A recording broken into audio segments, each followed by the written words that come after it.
Welcome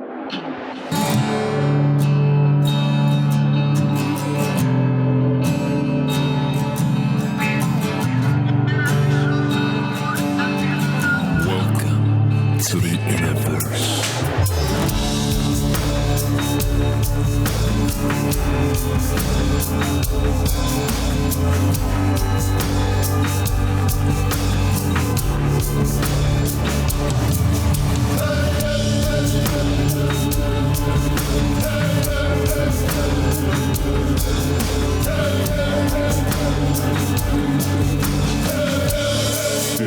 It's an illusion.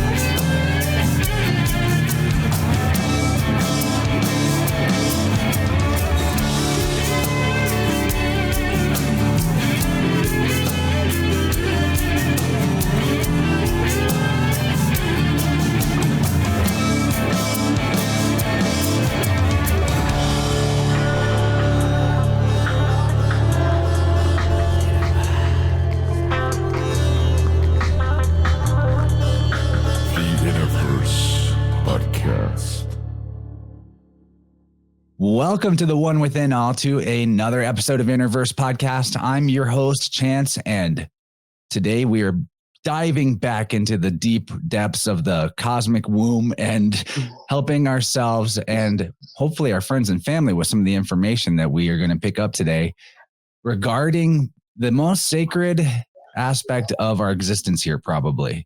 It's said in magical practice that the initiation or the beginning of any particular working is the most significant and important thing.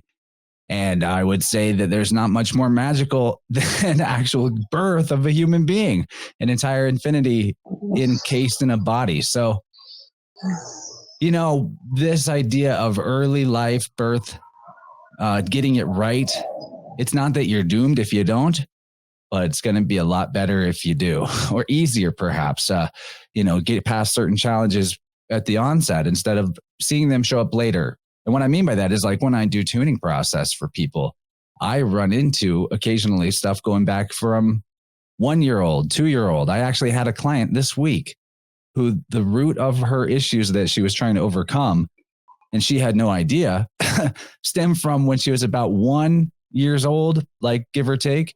And her mother having postpartum depression extremely bad actually affected her ability to feel like she deserved nurturing and care and to receive good things. So yeah, like it goes, our life story starts there, and the beliefs that we set in that age and the things that happen to our body, very, very important, especially because they're hard to go back and access to change them.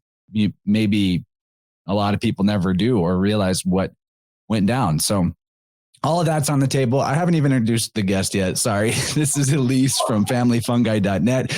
We recently had her great husband, James, on to talk about the family fungi business, but Elise is also in the business of birth keeping, performing this sacred role outside of the midwife system, which, although that word itself isn't a problem, it's really actually at this point legally connected into the framework of the medical mafia that we know way too much about to trust. So this is really, really exciting. We met, Elise and I, at the Beartaria Festival. We had a great time. I was treated to great hospitality with her and James, and also Tippecanoe Herbs, Kyle and Serena. And anyway, while we were there, we got to talking and had many, many great interactions with her extremely healthy young boys. And I'm really excited to be bringing this conversation on our, kind of synchronistically, the 40th InnerVerse episode of 2022. And as you may know, 40 weeks in the womb, that's a pregnancy cycle. So there's all kinds of magic just lining up it automatically for this. Can't wait to get into it. Elise, thank you for sitting through that long-winded intro. Welcome to InnerVerse. It's really great to have you. Oh, I'm so happy to be here. You are quite poetic, Chance, and I appreciate it. Thank you. I just spitball. And I realized today, I've done a lot of these, so it's like muscle memory. Yeah. Anyway, tell us about yourself, Elise, and maybe walk us to the path of like, probably raised in a similar way to many Americans. And then now this whole new expanded, what's old is new, bringing the ancient wisdom back to the most important process of a lifetime. Yeah. Walk us through your story to this point. Yeah. So I grew up in Louisiana, have been in the same city, town since I was born. Grew up probably like most other people, went to preschool, kindergarten, always private Catholic. So that was interesting. And then did dance and soccer and volleyball, was rushed through life. That's how I see it. Was never really allowed to be a child and was rushed through to these different places where you're supposed to send your kids.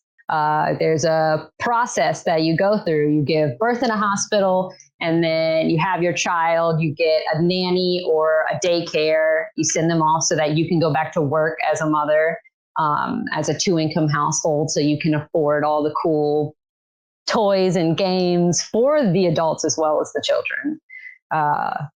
And then switched around in high school, got to college, and got into the festival community. So I was a hula hooper. I still am a hula hooper. I quite enjoy it. That's how I found my way here too.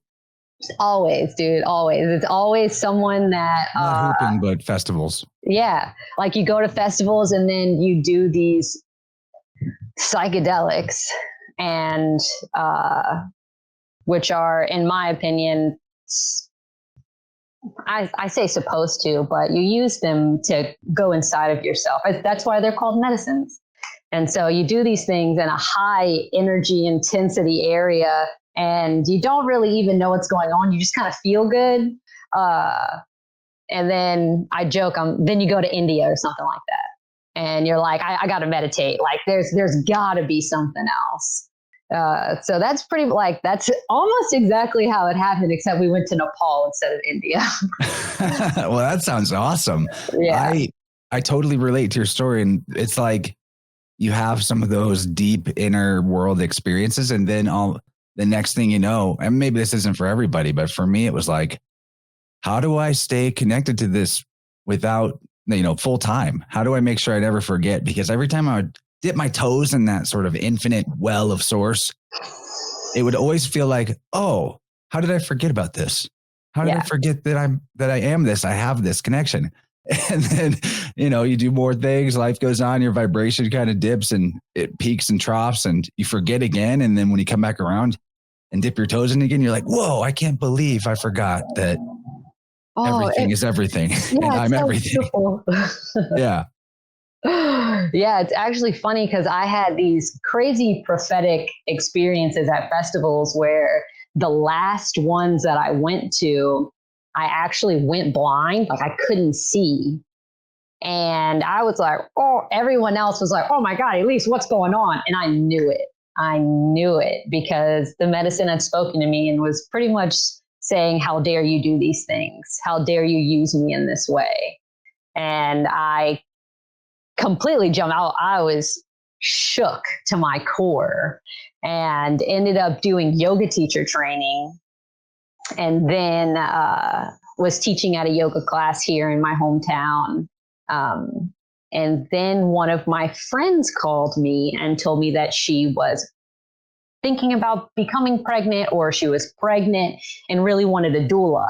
And I had never, ever, ever heard of the term doula before. And I was asking her about it. And we would joke that she's my Gemini sister. I'm a Gemini and she was a Gemini. She is a Gemini. So we were Gemini twins together. And she was telling me how she wanted me to be her doula, just a friend there to help her and just talk with her throughout the process. So I started looking into doula certifications. And I found this program called the Matrona program, led by Wapio, this woman, this elder, midwife elder Wapio. And I don't know how God's grace, I found this program, this portal, this transmission download, because I had never heard of a doula. And then I find the Matrona program. And I'm looking through doulas in my area, and I found one in New Orleans, and she had graduated from the Matrona program. And she was like, oh, you're going to love it. This woman, this is our first conversation. She didn't even know me. Oh, you're going to love it. If you found the program and synchronistically found me, you're meant for this. So go for it. And I was like, I have yoga under my belt. I have going to Nepal under my belt. I have nutrition kind of under my belt. I just like to eat. So I make sure the things that I eat are good for me. And so I wanted this for some reason. I felt called to it. And so James and I took a trip up to Georgia, and that's where this class was held. And it was maybe 4 days. But what I learned there completely changed my life. And she was speaking of the physiology of birth and how birth isn't wrong. It's not a medical malfunction. Like, it's not something that needs to be taken. Wait, it's not a medical emergency? No, I'm pretty sure it's classified that way in standard medical operating procedure. It is. And so a funny thing is that my sister is a NICU nurse. So she works in the neonatal ICUs in hospitals. She started out in New Orleans and is a travel nurse and is now in Beverly Hills in California. And so my questions about birth at first went through her. And I was like, hey, I'm so confused. Why do you cut the umbilical cord? That I'm seeing things that you don't have to cut the cord. Why do you cut it? I'm just trying to learn. And she told me, oh, it's because you have to get the baby to breathe. If you don't cut it right away, then the child's lungs won't develop fully and they have to take a screaming first breath. That's like literally superstition. It's no different than like some pitcher in a Major League Baseball that has to wear his cap at a perfect degree angle and only take 3 sips from his water bottle, and all these different, like all these things have to be done so that the game will go right. Yeah. So you have to have a screaming first breath or your lungs won't work. That seems like a pretty major flaw in our design. Or they won't develop. And that's literally superstition. You get me? Like, yeah, it's insane. It's built off of absolute nonsense. It's built off of materialistic, let me cut it open, let me figure it out, rather than allowing the process to unfold how it's supposed to, which is however it does, whatever that means for the woman birthing. And so I'm in this program, and she's just speaking of the esoteric nature of birth. And I'm coming into this thinking that I'm going to learn like, oh, this is active labor. This is early labor, like more medical things. And it wasn't that at all. It was wholly spiritual. And I was all about it because I had just come from this huge rush of festival realm, yoga. I actually went to college and studied sociology because you didn't have to take any math for it. And I was all about no math. And I was just very good at it because you're just reading people and trying to figure out, like you're going into people's traumas and trying to make them feel better. That's how I view sociology. Like you're just picking and poking at people, trying to get into the nitty gritty of their brain. And so going to this doula program, is at the end, she gave us our certifications and she said, here is your sheet of paper. You just paid me to give you a sheet of paper when you could have learned this by yourself. So you can take this sheet of paper and you can go off and create your own sheet of paper if you want. But you have to further your study and you have to realize that birth is absolutely miraculous. Birth is a gift given to us by God and through you as that being in portal. And she actually would take her students to Peru to do ayahuasca because she views birth, her whole paradigm is birth is an altered state of consciousness. And so we learned about the different brain waves that a woman goes through and how she goes through the spirit realm to go and get her child. So in my eyes, and from what I've reflected off of the Matrona program, the whole process of conception, pregnancy, labor, birth, postpartum, it's all a part of the initiation. It's all a part of the rite of passage to leaving the maiden and becoming the mother. And it can be looked at as wholly spiritual.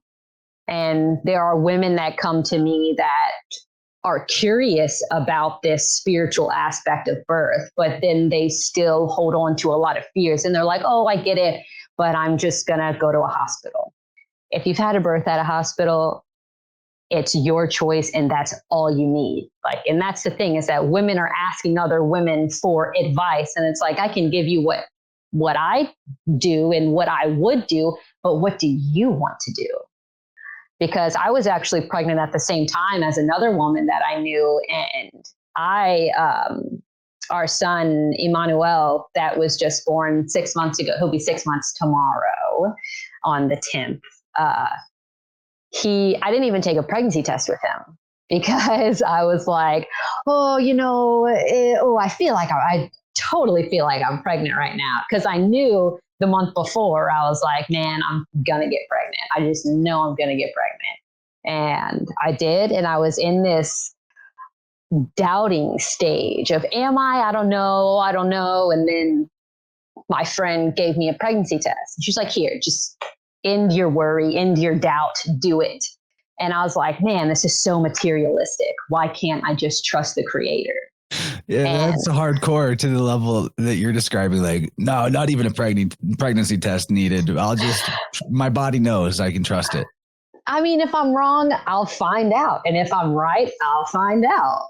And that's doing what would be good for the early stages of pregnancy, even if you realize later you weren't. It's not like any of that was bad for you. That's good for you anyway. James would always say, if you think you're pregnant, what would you change? And I would be like, maybe drink less coffee. I don't know. And he was like, all right, then drink less coffee. And I was like, I'm going to stick with the coffee. And I stuck with the coffee until I didn't want any at some point, I just didn't want any caffeine. I couldn't even drink tea I don't know what it was. And so the crazy cravings that women get when they're pregnant are just their child communicating with them. And it's if you're craving a whole bunch of chocolate, you probably need some magnesium. And so you should always be taking your minerals, and you should be supplementing with your food. And if you can't do it with your food, with actual supplements. So yeah, if you live your life in a healthy way, there shouldn't be anything that you have to change whenever you become pregnant. And people are like, oh, well, you shouldn't lift heavy things. I'm like, you should not become a potato on a couch. You should do things. Obviously, I don't know. If you can lift a couch and help someone move, lift a couch and help someone move. If you can't, then don't. It is as simple as that. You shouldn't eat shellfish. I'm like, you're not going to tell me what I can and can't eat. I eat sushi, and I would eat raw fish throughout my whole pregnancy because you can get so many fats from them and omegas, and it's delicious. And if my body's telling me I need something, I don't know why I wouldn't listen because someone else told me that it's bad for me whenever they don't know. And hospitals base their opinions on birth off of the average American. And we are not the average. Yeah. Unfortunately, the average is a pretty low common denominator in terms of health. Unfortunately. Yeah. So Okay, you brought up a lot of good things. I took some notes, and what I want to talk about now is maybe a merger of two particular topics, which would be like, you said the best answer of how to give birth is how do you want to? That's a pretty awesome answer because you're seemingly like just coming back and again over and over to the inner knowing, the intuition. And it seems like if somebody could learn to trust their inner knowing through a process as monumental as birth, it could help them for the rest of their life actually know how to talk to their intuition. Because I wholeheartedly believe our body knows everything that's knowable. And the only thing keeping us from psychic abilities, extrasensory abilities, whatever you want to call it, the Akashic record, which is the ether, the life force energy that is one in all cosmos, that our bodies are a vessel for and made out of. So if your body is the all and not separate from it in any way, then it knows everything that could be known in the record of spirit. So it's like, how do we develop a language to talk to our body? And that's the difference between the inner knowing and not knowing. So anyway, all that being said, one of the reasons why somebody might still pick, I'm going to go to the hospital, and that would be their choice, is because they've been boogeymaned out with all the possible things that can go wrong, which is what middlemen and vampires and controllers always do. People that want to manage you in some way or take some off the top from you. They usually want to set up that dynamic by getting you scared that without the expert, which is them, you're going to hell, or something bad will happen to your baby, or you won't be safe, or whatever. It's always the same. The whole system is like one big middle management hell in terms of how society has chosen to structure itself. And so I want to weave together the topic of the way that you would do it or want to do it is the best way, but also like why birth is not the scary medical emergency. More disputation of that concept and what is, like how radically safe is birth, Yeah. So whenever I took my certification, all of the women there had home births. A couple had births in the hospital and were absolutely traumatized from them. And that's why they were taking this program. So I come into birth only hearing good stories, only hearing it was so amazing. I did it at home. My husband was there and we had a midwife, or we didn't have a midwife. And so only looking at the good, the true, and the beautiful of birth is the way to do it. And people are like, oh, but what if? I'm like, I don't know. What if you could die right now? What if? Look, I actually am going to interject a what if right now. Because, if you're going to hold on to this vision of the good, true, and beautiful, these are going to come at you, right? And so this is one. My sister is pregnant right now, actually. It'll be my first nephew or niece. It's going to be a nephew. Really excited about that. And I know she's like open to the idea of home birth, but whenever it gets talked about, this family lore comes up of, well, your cousin's wife tried to have an at-home birth and the doula somehow messed up or didn't take them to the hospital when they should, and the baby died and your cousin's wife almost died. And they just hammer that story. Every time anybody talks about anything alternative birth or home birth, it's like, well, your cousin's wife or this or that. And it is a true story, but like, how do I respond to that in a way that brings the fear level back down and, to continue? I know that I've hit you with 3 questions now, but like this is kind of one thing. Okay. So I'm going to start off with a little story. Whenever I was pregnant with our first son, Ja, I had gone to the hospital and I was going to do it at a natural birthing center. And I got the ultrasounds and they could never, across the board, whenever women get ultrasounds, they're like, oh, my baby was just squirming away. They were running away from the wand.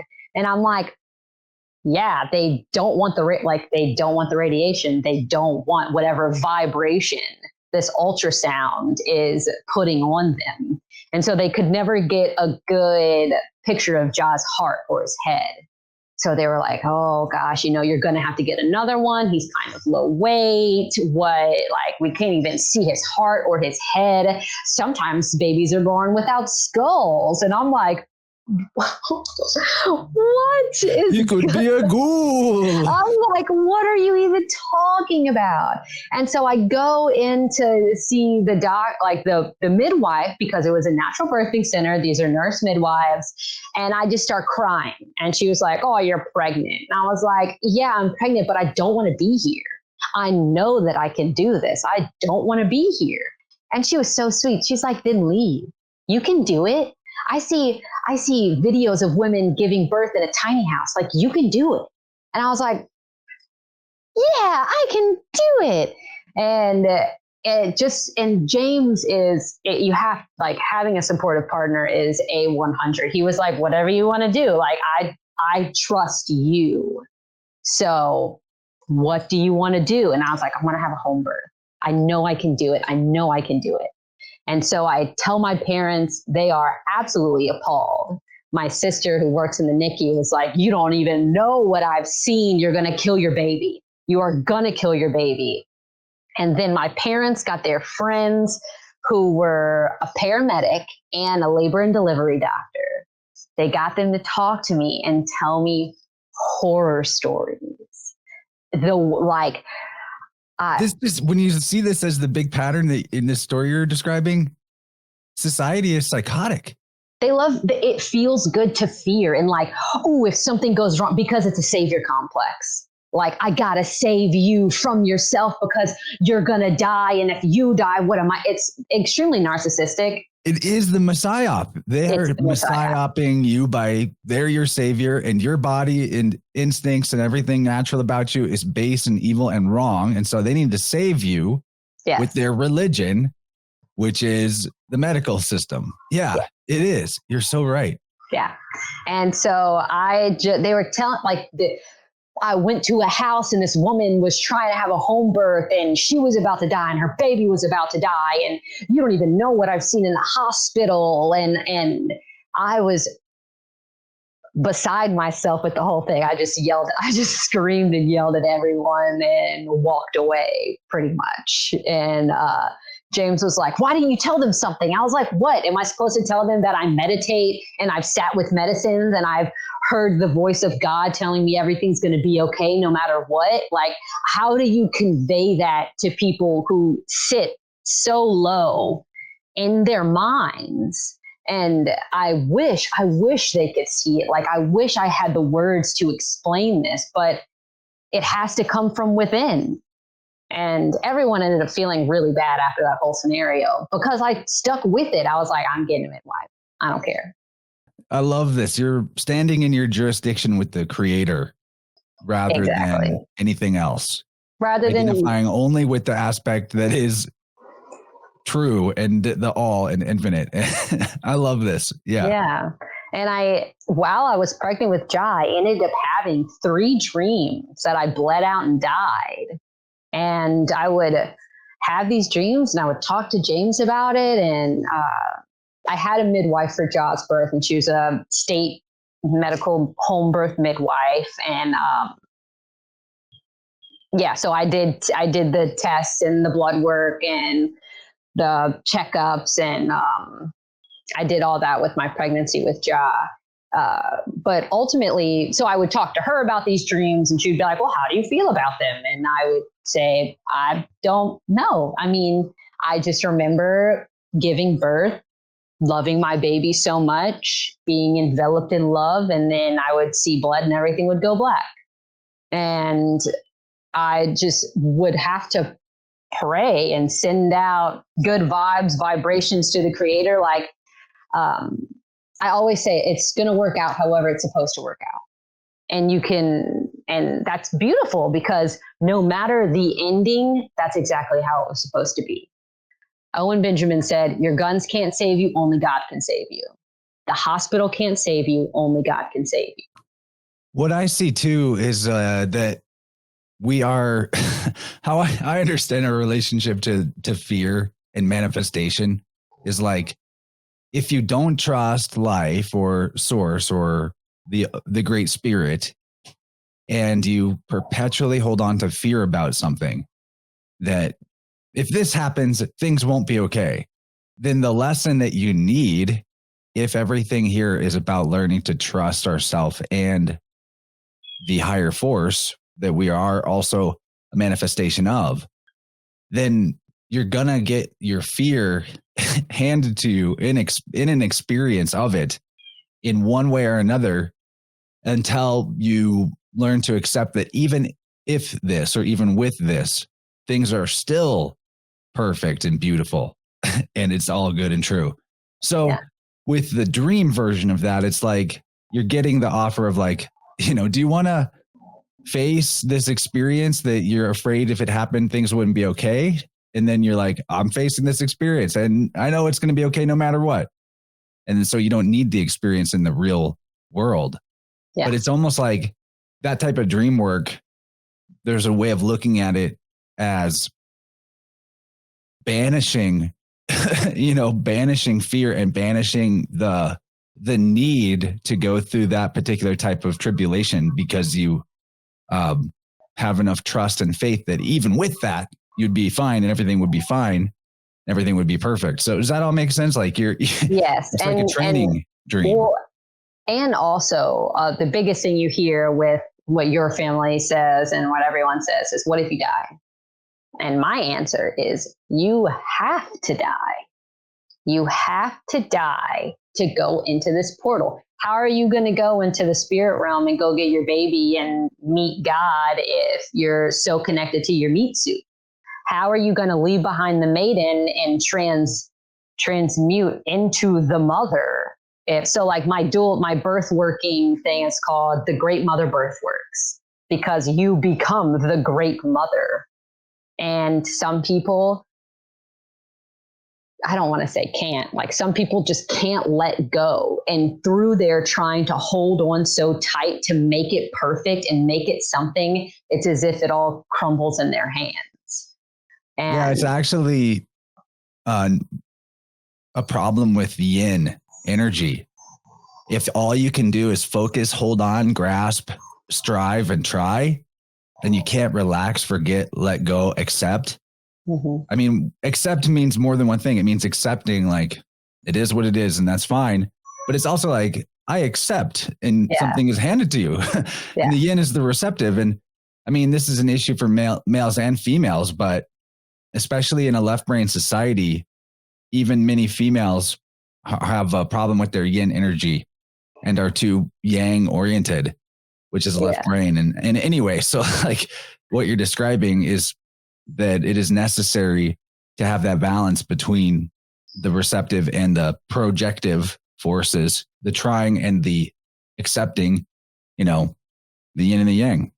Yes. I remember telling my midwife whenever I was pregnant with Giles, like, I have all these feelings inside and I just hope like birth will just bust me open and I'll deal with him then. And she was like, you better get your shit straight before you give birth, because it will come out.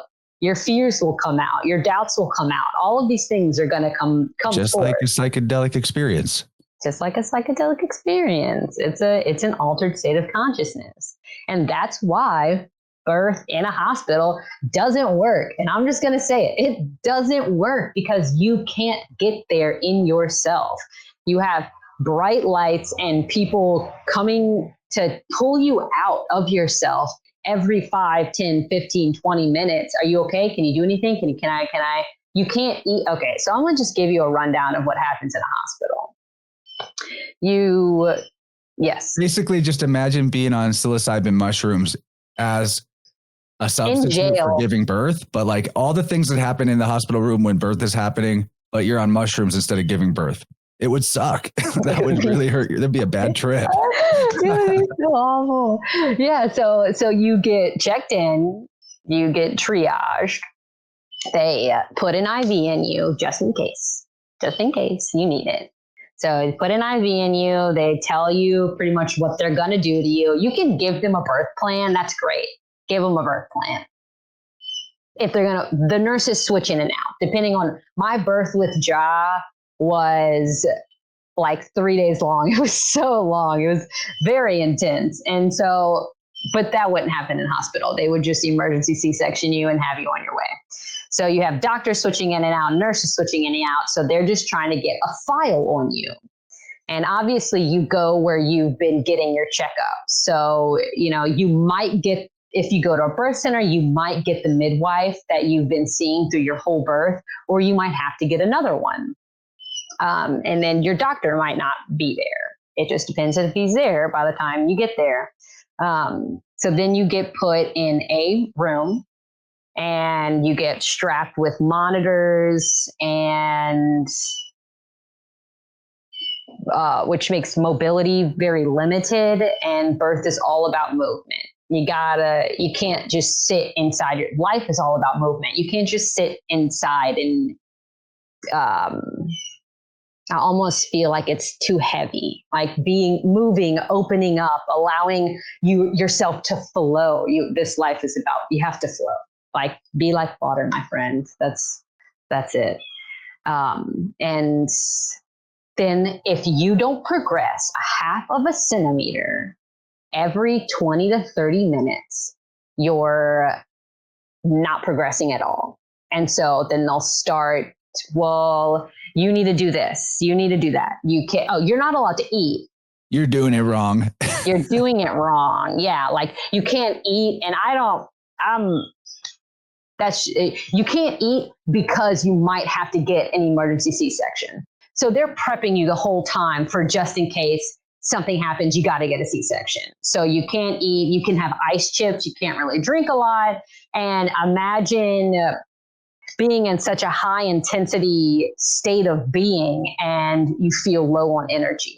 There's no way you could progress. There's no way you could get inside of yourself if you're just wholly uncomfortable and sleepy and tired and low on energy. It's not happening.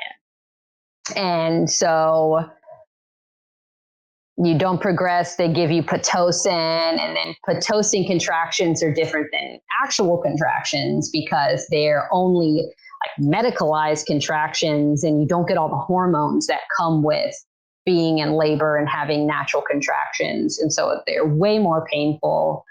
And then usually because of that, women get the epidural. Like it is so funny. Whenever I was going through my contractions with Ja, my first birth, I was like waiting for someone to tell me that something was wrong because I was like, oh, I got to go get an epidural. Like, no way I can do this. And that's so funny. Like, and nothing was wrong. Everything was fine. Everyone just looked at me and was like, you're doing great. And I'd be like, okay, cool. Like I would just meditate and someone would tap me and I'd be like, oh, okay, everything's fine. Like, and I understand why women get the epidural because it's very intense. You get these surges, these rushes of energy. And if you don't know how to handle it, you can tense up and it feels painful. And so they're like, and not many people like to touch the places of pain, which I get. It's hard, but it's beautiful. The other side of pain is love. Like you got to do it. That's what this life is. Yeah, I want to add to that point, which is, I say this all the time, but it was one of those things that I can't believe anybody, never handed me a manual on how to drive a human body before, and I had to figure this one out. But that pain is worse. It's worsened by ignoring because it's a message from the body back to the thing that the body knows everything and it's trying to communicate with you. So if you put your attention and awareness on the pain signal, the other side of it is love. The other side of it is it feels better. Love makes it feel better. Your attention is love. They're like the same thing. So with the whole idea of numbing out for the birth process, that's like exactly what you're saying. It's a way of taking them away from going inside themselves. Whereas if you have your full attention internally and on the process and where the energy is asking for your attention, it makes sense that it wouldn't even be painful to the same degree or even unpleasant. Yeah. Why should it be? Yeah. And when you get to that place, it cannot be painful at all. It just is the beautiful expansion of spirit. And whenever that gets numbed out in a hospital, it then becomes just confusion for everyone involved. Like the doctors and the nurses are just trying to get something out of you. And like, I remember this one woman, she messaged me and she was like, oh, they want me to get, this was not like a client, she was just like a friend of a friend, she knows what I do. And she messaged me because I'm like, I can't help it. People are pregnant and I'm like, oh, I love you. Let me love you. Because I went through it and I see the power that women hold. And I'm like, you have to do it. You have to know who you are and what you are. And I had to step back from birth work because people aren't me. They don't want the same things I want. And that's totally fine. I just got way too attached and wanted women to experience this. And so Can I ask you another question? Of course. Because we have like 20 minutes in the first hour and there's certain things I want to get in. I feel like as we're going here, we could easily talk for 4 hours, but because there's so many aspects to this. But my question is, on the topic of female psychology, I tend to see an imbalanced feminization as tendency towards victim consciousness, right? And the currency of victim consciousness. This is not obviously an attack against female human beings. Men and women have masculine and feminine yin and yang, and an over feminized imbalance in either of the genders can lead to like a highly victimized mentality. So do you think that part of why women have played along with this hospital birth thing for so long, and even before there were hospitals as we know them, the priests were doing this type of thing? It's wild. You got the white robes bringing you in and the black robes taking you out of the world. But my question being, like, this narrative that birth is dangerous, scary, painful, difficult. You'll never understand, men, how hard this is for us. Have many women, maybe unconsciously over the generations, mistaken the true power of the birth process with the victim currency of making it into some sort of martyrdom? I'm so happy you brought this up because yes. If you are pregnant or you want to be pregnant or you're about to give birth, you need to follow the Free Birth Society. I'm not affiliated with these people at all. I just love them so much. The Free Birth Society and Yolanda Norris Clark. So Yolanda just had her 9th birth and it was a completely orgasmic birth, no pain at all. And someone asked her, how did you do it? And she said, I let go of the unconscious desire to be a victim. And that, boom, it got me because I was pregnant with Emmanuel at the time. And it got me. I was like, oh, that's it. Because I've been seeing the victim consciousness and seeing how women, I got to take care of all these kids and you don't understand. You get to the husband. In our family, we both work from home. I mostly take care of the children because James does things that I can't do. Like he is in the lab. They can't really go in the lab. He does things, builds things for us. Like Ja helps to an extent, but then I'm playing with the kids all day. I'm doing that. So that's how it is in our home. And a lot of the times I feel like traditional roles like that. And even when the mother comes home from work and she deals with the kids and I don't know, I feel like it can be looked at as a burden. And it is something so freeing. Whenever you start thinking that your life and what you're going through is a burden, just say to yourself, I'm in a victim mentality. How can I see it's an invitation to see gratitude in my life right now. It's an invitation to see all of the good in my life. And so Grabbler or gratitude? Exactly. And so whenever women like, oh, and you going into the hospital, and it takes self responsibility. Like you going into the hospital, and if women are listening to this and they've had birth trauma, I am so sorry. And I have witnessed the pain of that, and it is absolutely awful. But just know there is redemption.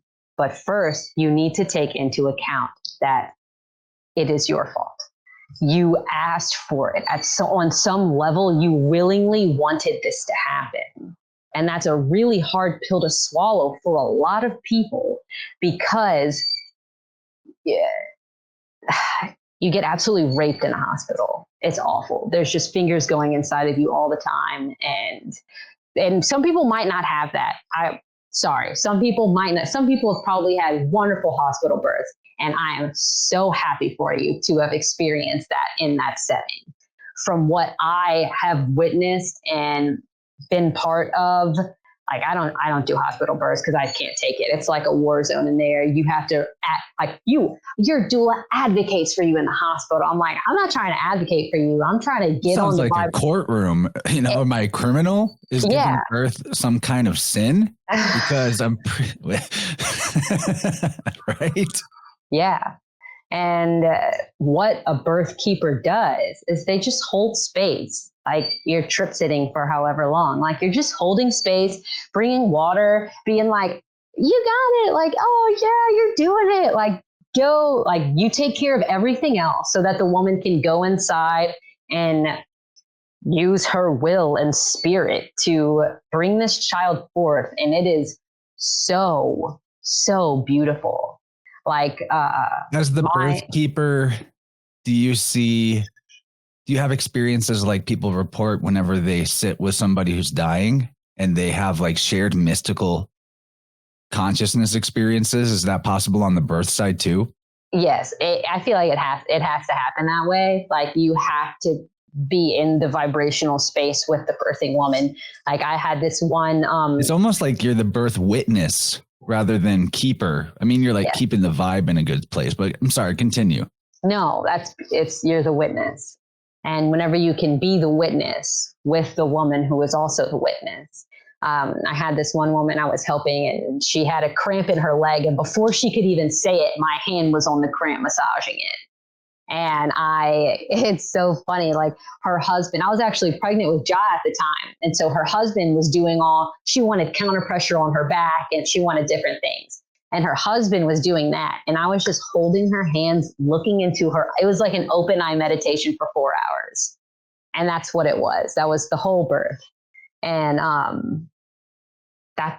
it's so beautiful when you let it be beautiful. If you want we're going to have to really fight for this. And what if, you'll get that. You'll get exactly what that is. And I just don't want that for people. When you change birth and you claim birth as your womanly initiation and rite of passage, you change the whole world. My mom was a witness for Joffrey's birth. And I didn't want her there at first because she was super against it, and then met the midwife that I had. And Ja's the second child, right? Oh, first? First. Yeah, he's my first. Okay. After this, can we also talk about how is Emmanuel the second one, right? Yeah. How his process went, because that's a pretty special story. That's such a special story. Yeah. It's something I want the free people to hear, and maybe emphasis on the mystical, transcendental nature of all that. I will. Yeah. So what I want to say about Ja's birth is that I didn't want my mom there at all. And then I had labored we lived in her backyard in the pool house at the time. And I was laboring at her house for a while, and she was being my mom. She was being so sweet. She's being so sweet. And I was like, okay, you can stay. You can stay. I had a midwife and everything, so she was super comfortable with it. And she just sat there and brought me grapes and water and watermelon whenever I wanted it. And she saw me give birth to our son. She saw me I was in a pool. She saw me pick him up out of the water And she saw him take his first breaths, and she cut the cord because I was like, oh, I did it. I was like, I want Taco Bell. And I just wanted fat. I just wanted so much fat. And it was closed like 3 a.m. and everything was closed. And I was like, I'm so happy all of this is closed because I don't want to press that button. Like, I just felt on top of the world. And to this day, when she talks about it, she cries. She had never seen a placenta. She looked at my placenta and went all up in it and was loving on it. And she had never seen any of it. And she didn't know how beautiful it could be.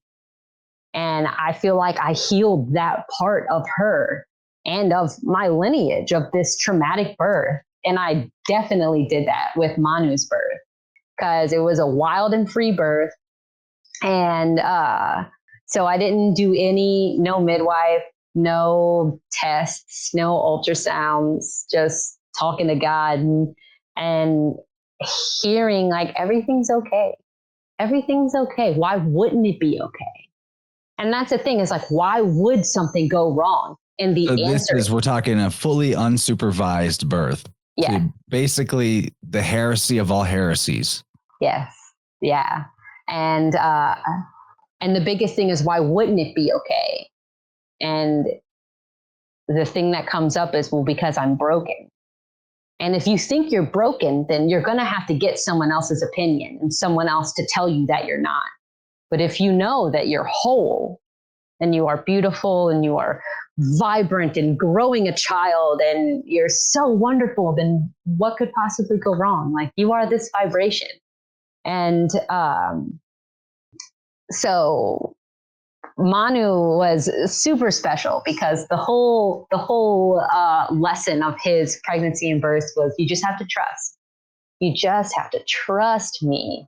And at some points I had a really tough time trusting because like I had gotten this crazy ear infection and I had gotten sick and I didn't know what to do. And I was doing like DMSO and oregano oil and I was like, man, I got to get this figured out before I give birth because I can't give birth like this. Like, oh, this would be awful. I just can't imagine it. And I was creating this internal turmoil for myself.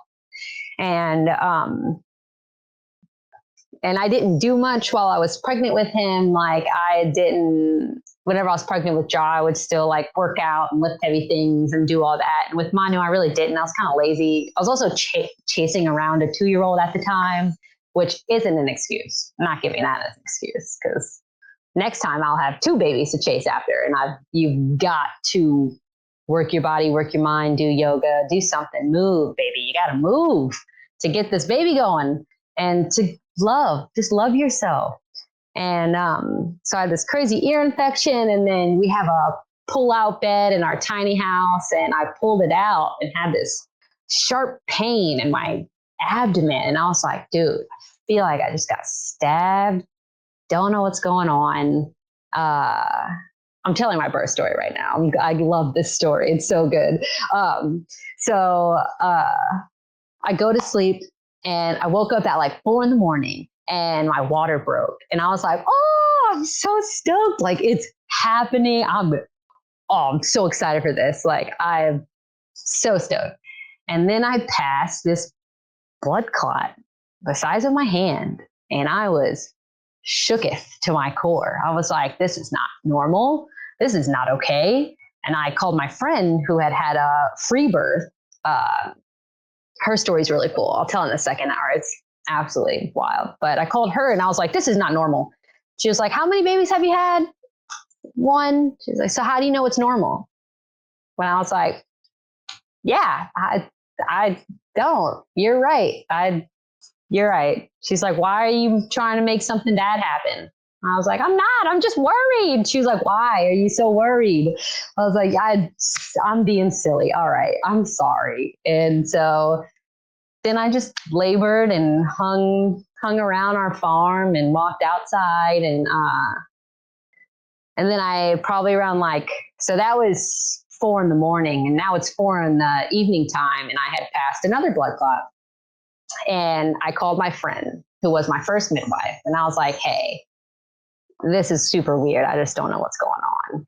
And she got me in touch with another woman, and she's like, oh, you're having a free birth? Like, shouldn't you just trust your intuition? And I was like, I know it's fine. I just need a second opinion. Like, someone just come here and give me a hug. Like, that's what I want.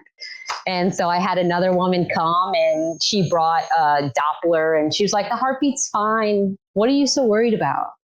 And I was like, I don't know. I pulled the couch out last night and my belly hurts. She's like, oh, you probably just ripped your placenta a little bit. You're fine.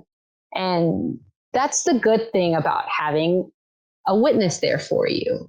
And so it was just James and I the whole time.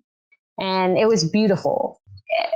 It was beautiful. And next time I would have someone else there, not someone to check me or do anything like that, but someone to go get me water and clean up after. Like, James stayed up to like 4 a.m. cleaning afterwards. And I would rather us all just cuddle in bed together. And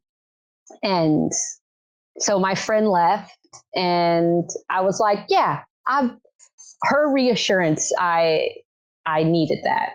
For some reason, I needed that. And so Manu was born like 2 or 3 hours after she left. And it was just James and I in the bathroom. And at first, whenever I gave birth to John, I could feel him coming down. I was like, oh, I was coming up. I was like, oh, I can't do this. And my midwife was like, where are you going? Where are you going? The other side of that pain is your baby. You have to go into it. The only way out is through. You have to go into it. And with Manu, I felt it. And I was like, oh, this is it. This is it. This is our baby. Like, oh, here he comes. And James held his head. And as soon as his head popped out, he started screaming. And not screaming. He was just crying. He was letting us know everything was okay. And then I was kind of like sitting whenever his head popped out. Then I stood up. He kind of like waddled over to the washer, sat on the washer a little bit. And I was like, all right, here he comes. And then James caught him, and he was like, it's a boy. And so we didn't know anything. And I would have put money on me having a girl. I had her name picked out and everything. I was like, it's a girl. And he was like, it's a boy. I was like, let me see. It's a boy. I was like, whoa, I love you so much. And then we sat down, and I ate some grapes, and we laid there until I gave birth to the placenta. And it was so beautiful. No rush, just so much love. And that's women need. They need that. They need that. Yeah, I think many need to hear that story, because for so many people, that is what you just described is as fantastic as like the Lord of the Rings or something. It's so good. But how did we all get here before the modern technology and modern practices, right? It would have been just like you described. Yeah. And the father is such an important part of that as well.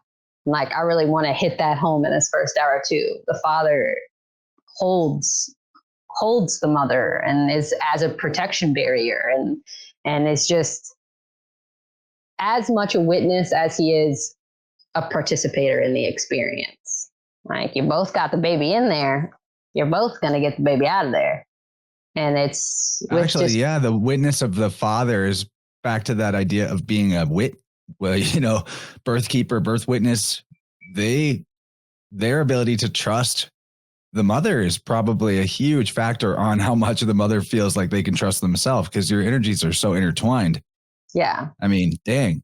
But we're getting close to the end of the first hour. So I want you to give any closing thoughts to the people on this side of the paywall. And if there is something, that you would want them to check out if they were interested in more info, or way to contact you, or whatever type of resources you'd like to give out for the end of the first hour, that would be great.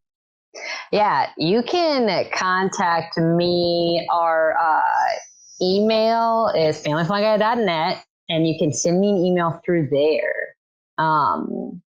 And I'm all about talking births. I also give consultations. If you want to do that, you can email me about my consultations, and I can send you my offerings, what I offer for you.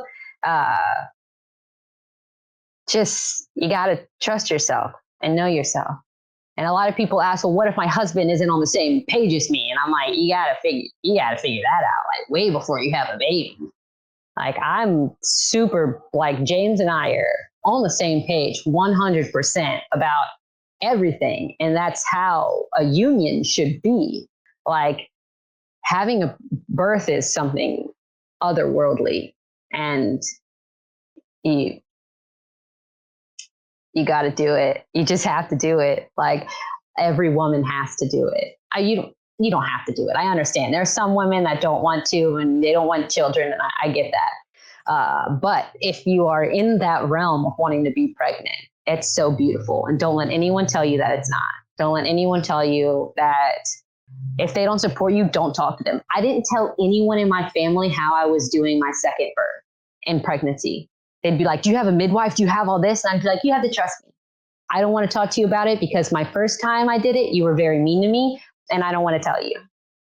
And that was my boundary. It was so beautiful. You got to have those boundaries. You have to, because you can't change anyone else's mind. You just have to be like, that's where you're at, and I love you.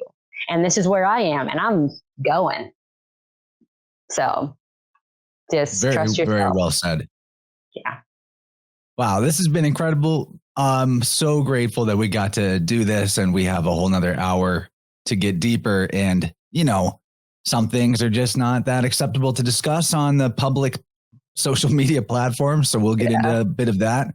My intentions for the second hour would be to get into some more of the nitty gritty of the pre and especially post birth experience. You know, the things that don't get talked about that much after all the so-called crisis is over. What happens after that might be good to know about. Then I'm curious to talk more about the placenta afterbirth, the spiritual aspect of that being, and then how to talk to friends and family about the various parts of the process that need to be comprehended to reject the offers that are not healthy for you or for baby. So a lot of stuff on the table. Thank you so much, Elise. This has been great. Can't wait to get into hour 2.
Mother of mercy.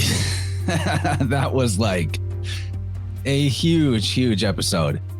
I'm really glad that we got to have this conversation. I hope that everybody out there is feeling it too, that this is one of the more important subjects to be knowledgeable about, I should say.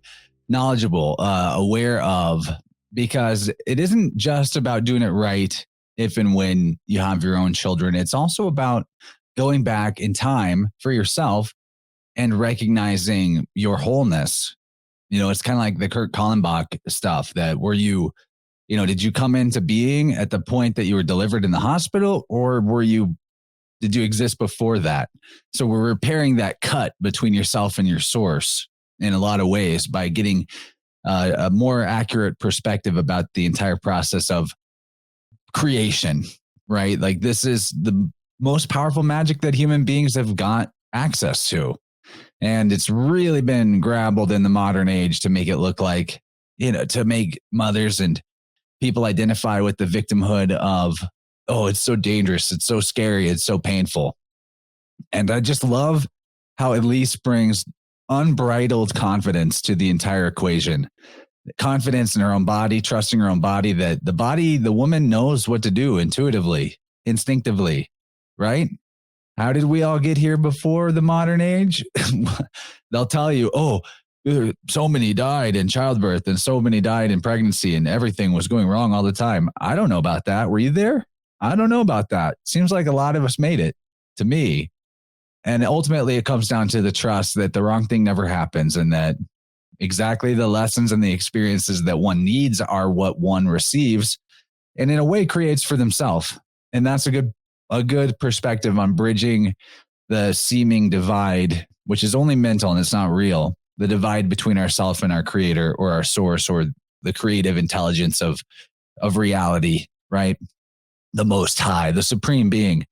So big thanks to Elise. If anybody out there does want to work with her I don't think she said this in the free hour, but she wants to know that for those women who are brave and trusting life, their body, and their whole process from a perspective of wholeness, and they're ready to go through this in the most natural way possible, that Elise is definitely ready to be there for women who would like help being led through the birth process, even if that's like remotely, some consultations, some calls. I think that she's got an absolute and totally astute calling to be this particular type of guide or birth keeper or birth witness. And I'm super grateful as well to be friends with her and her husband, James, to have the blessing of meeting them and their children, the opportunity for future connection, and especially cool that James and Elise are not just guests on the InnerVerse roster, but they have been listeners to the show for at least a year, maybe longer. I think that is really cool because about a year ago, we did this conversation with Gabriel and Cheney. I called it the Placenta Eclipse Apocalypse because it was like around an eclipse. And if you go back into the archives and find that from October 21, there's a lot of really great information in that episode, in that conversation that ties into this one. Like we're really building off of those ideas and taking them into the world of the practical and out of the theoretical by speaking with somebody like Elise, who's really been through the process. So before I go further in the outro, I want to let you guys know what's in the second hour, that if you sign up on Rockfin or Patreon, you can get access to hour 2 of this conversation and the archive of all the extended shows. Support this show that you like and get more of it. It's a great deal.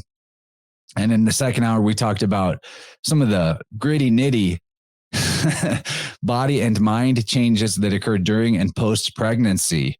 We talked about the importance of not imparting the belief of original sin and that I'm broken and you're born broken to your baby, because they are very energetically sensitive. They will pick up on that type of belief in ourselves. And I think we're like the real metaphorical fall, whenever you're not describing what the sun does, because that's the real meaning of the fall, is that we have the ability to break the generational curse in the belief that we're separate from nature, that we're separate from source, that we're separate from the Most High, that we're broken, that we're sinful, that we're dirty. All of these things need to be removed from the equation. And when I talk about New Age Gnosticism or pop culture Gnosticism in the highly critical way I've been over the last few weeks, especially, this is a key component that this perspective of the world being a loose prison and all that is bringing into the equation, is that like we're broken, we're born broken, the world's broken, everything's wrong,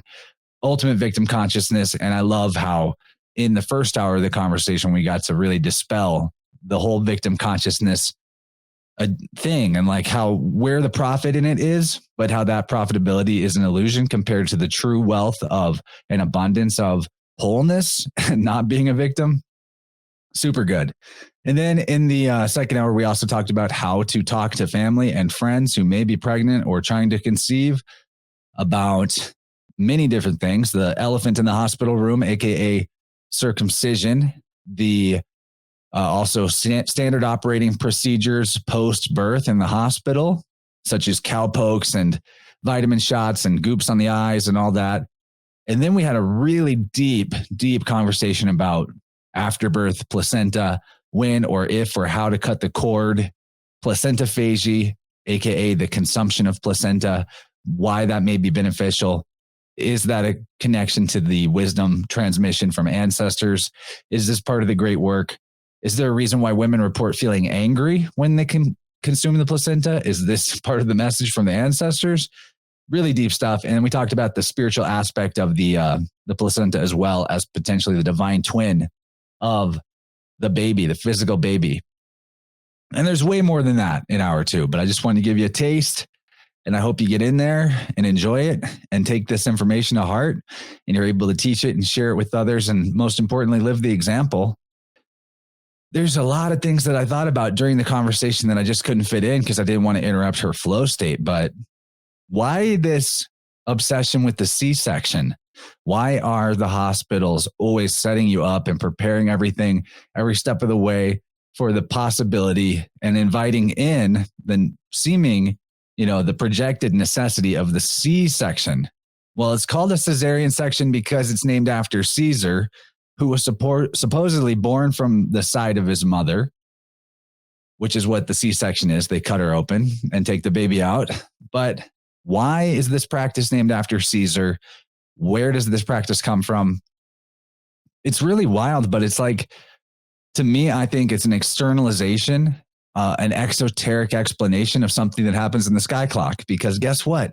On December 25th, when the sun is born again, when it rises from the Southern Cross after it's been dead in the wintertime, as in, going lower and lower into the underworld, less and less light, and then it pauses, the solstice, the soul ice, 3 days dead on the cross, the Southern Cross. And then when it rises up again on the last day of the solstice, 25th of December, it is coming out of Virgo, the Virgin, the mother. She is on the ascendant when the sun rises at that time, December 25th. And so that's the sun being born out of the side of the Virgin.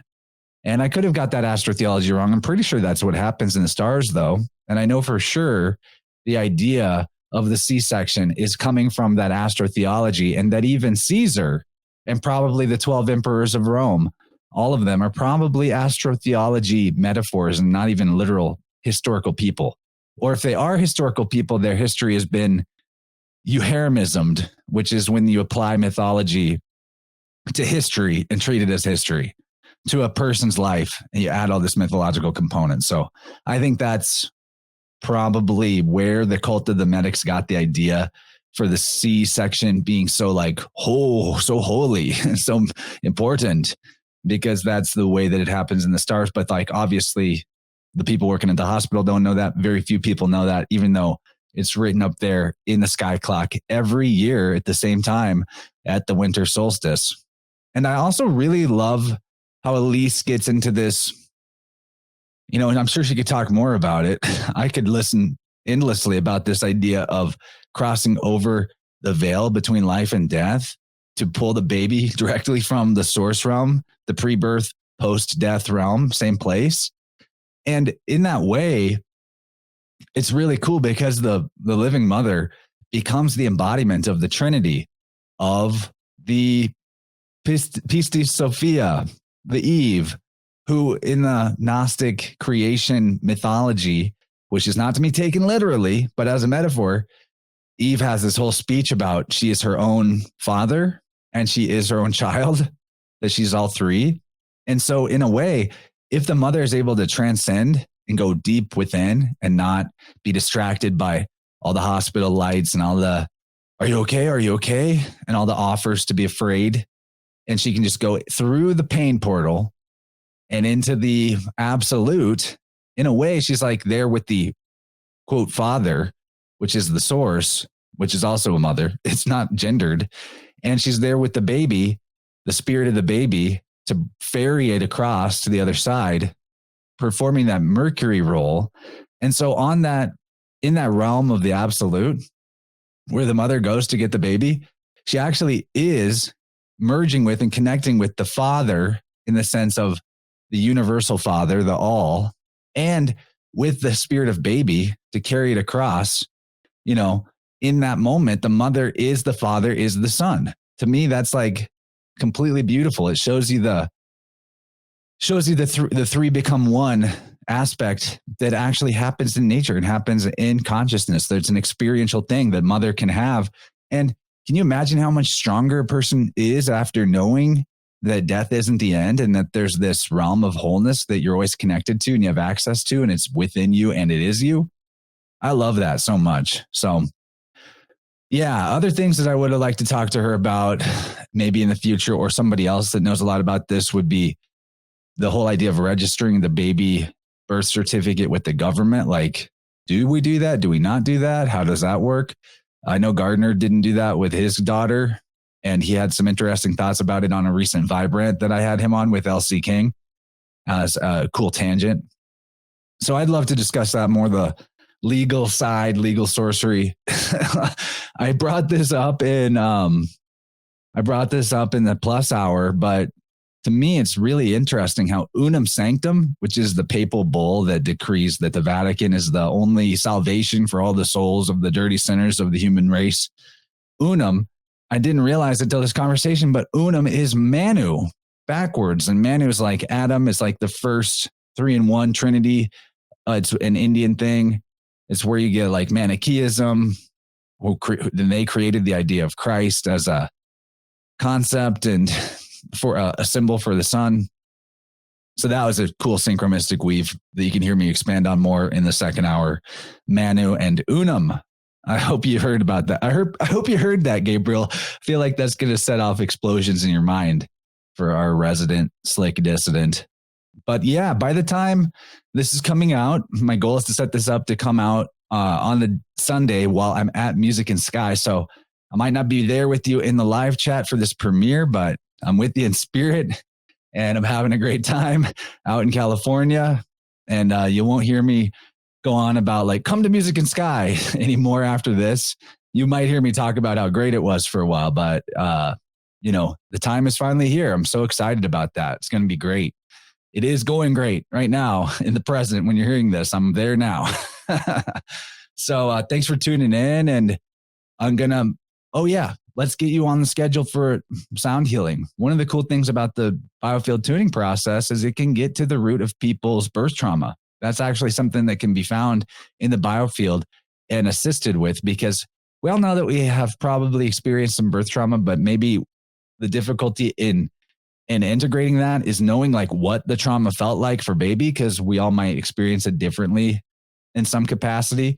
So getting to the root cause of like, well, what emotional tone did that set for you? Because it might not be the same from individual to individual. And I brought up in the intro to this conversation how we actually did that with a recent client, not the birth trauma per se, but like the mother's postpartum depression, setting a certain tone for their life from the point when they were a baby.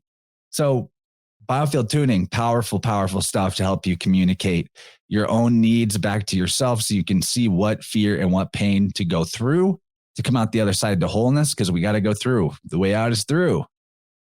Also, you can do oracle card readings. I do tarot and I Ching, hit me up, chance@innerversepodcast.com. Get into my audiobooks, July's End, Spirit World July's End by Dylan Sakosio, or Lindsay's book, The Sine Curve of Aeons, great novel. A lot of ways to support the show, including also getting some Clive DeCarl supplements. So all the links to the ways to support are going to be in the notes, description of this episode. Thank you for tuning in. Love you guys very much. I'm going to play us out with a track by my buddy Brady, aka Flintwick. And this one's called Thickle Bumper. I love this guy. Thickle Bumper. Feels appropriate because Elise brought up being a festy kid. So like, how about some squanchy, weird experimental bass music? So here we go. Hope you enjoy the outro music by Flintwick.